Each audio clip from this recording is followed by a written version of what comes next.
Welcome to star 9 news.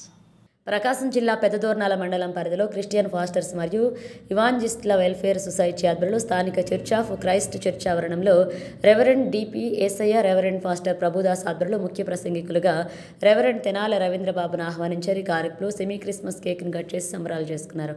అనంతరం reverend faster Tenali Ravindra Babu Guntur వారు దైవ సందేశాన్ని అందించారు. ఈ కార్యక్రమానికి ముఖ్య అతిథులుగా విచ్చేసిన పెద్దదోర్నాల సేఫ్టీ డ్రైవర్స్ యూనియన్ అధ్యక్షులు షేక్ షావాలిని పూలమాలలతో శాలువతో ఘనంగా సన్మానించారు.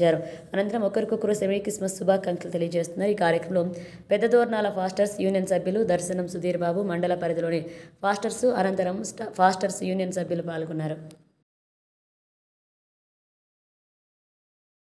క్రిస్మస్ వేడుకలు సంవత్సరం 2024 సంవత్సరంలో శ్రేష్టమైనటువంటి మంచి వర్తమానం దైవ సేవకులు మనకు అందించారు.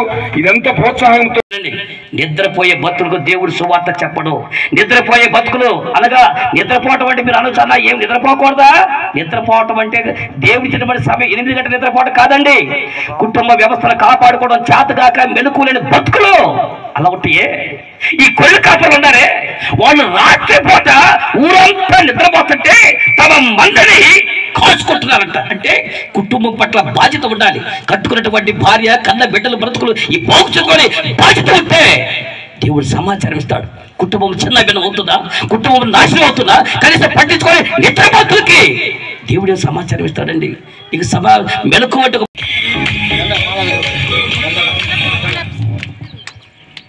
మంచిది.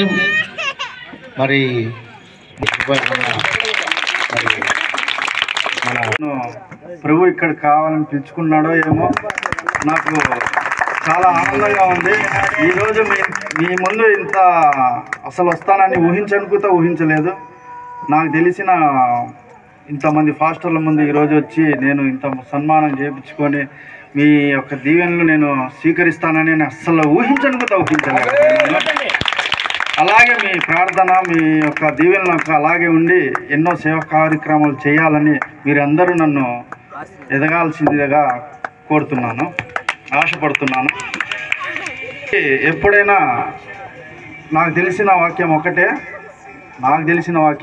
అలాగే తెనాలి రవీంద్ర గారు వాక్యాలు చెప్పారు. అసలు మైండ్ బ్లాక్ అయిపోయింది. అసలు నేను ఎప్పుడు ఎవరి మీద దృష్టి పెట్టాను, అలాంటిది ఇతను మాట్లాడుతుంటే అసలు నాకు ఫీజులు ఎగిరిపోయి అట్నే సరే మాట్లాడానని అట్నే నిలబడిపోయాను.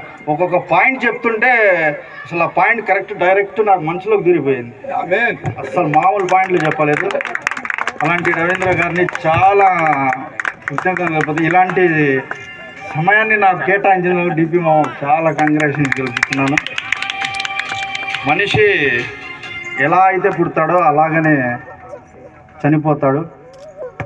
నాకు తెలిసింది విషయము, మనిషి ఎలా పుడతాడో కంపల్సరీ అలాగనే చనిపోతాడు.